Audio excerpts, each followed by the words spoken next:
উদ্দীপকে একটি common emitter NPN অ্যাম্প্লিফায়ারের বর্তনী দেখানো হলো। বর্তনীর গতি ও রোধ আর এর ভ্যালু দেওয়া আছে 40 ওহম, আর 40 ওহম। এর কারেন্ট গেইন 75, মানে ভিটার ভ্যালু বা প্রবাহ লাভ 75। লোড রেজিস্ট্যান্স বলা আছে 60 ওহম, আর এল 60 ওহম। কালেক্টর কারেন্ট, ঠিক আছে, কালেক্টর কারেন্ট আইসি এর ভ্যালু বলা হচ্ছে 5 milli ampere, that is 5 × 10⁻³ ampere. প্রথম প্রশ্ন এখানে যেটা বলা হয়েছে, উদ্দীপকের বর্তনীর প্রবাহ বিবর্ধন গুণক আলফা ওয়াট। আমরা জানি আলফা ইকুয়াল, যদি বিটা দেওয়া থাকে, beta by 1 plus beta. Alpha beta সম্পর্ক হচ্ছে এটা। সো এখান থেকে আমি আলফা ইকুয়াল টু লিখতে পারি বিটা বাই 1 প্লাস বিটা। বিটার ভ্যালু 75, আর নিচে 75 যোগ 1, দ্যাট ইজ 76। একবারে লিখে দিলাম। তাহলে আমরা পাচ্ছি 75/76 করলে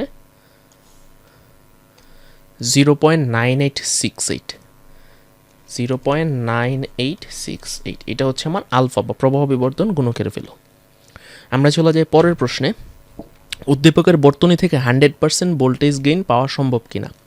তো আমরা জানি ভোল্টেজ এমপ্লিফিকেশন বা voltage gain beta into R L divided by R I. Okay, তো আমাদের কাছে আর এল দেওয়া আছে হচ্ছে 60 ওহম, বিটার ভ্যালু দেওয়া আছে হচ্ছে 75, আর আমাদের কাছে দেওয়া আছে হচ্ছে আমাদের বর্তনীর গতি রোধ হচ্ছে 40 ওহম। সো এখানে বর্তনীর গতি রোধ আর হি হচ্ছে ইনপুট রোধ আর আই বা অন্তর্গামী রোধ 40 ওহম। সো আমরা সব কিছুর মানই জানি। ভিটা হচ্ছে আমাদের প্রশ্নে ছিল কত, ভিটা হচ্ছে 75 দেওয়া আছে, আর এল এর ভ্যালু দেওয়া আছে হচ্ছে 60, আর আই এর ভ্যালু দেওয়া আছে হচ্ছে 40। ওকে, সো এটা যদি আমরা ক্যালকুলেশন করি তাহলে আমরা ভোল্টেজ এমপ্লিফিকেশন বা ভোল্টেজ গেইন বা ভোল্টেজ লাভ পেয়ে যাবো। তাহলে 75 × 60 ভাগ হচ্ছে 40।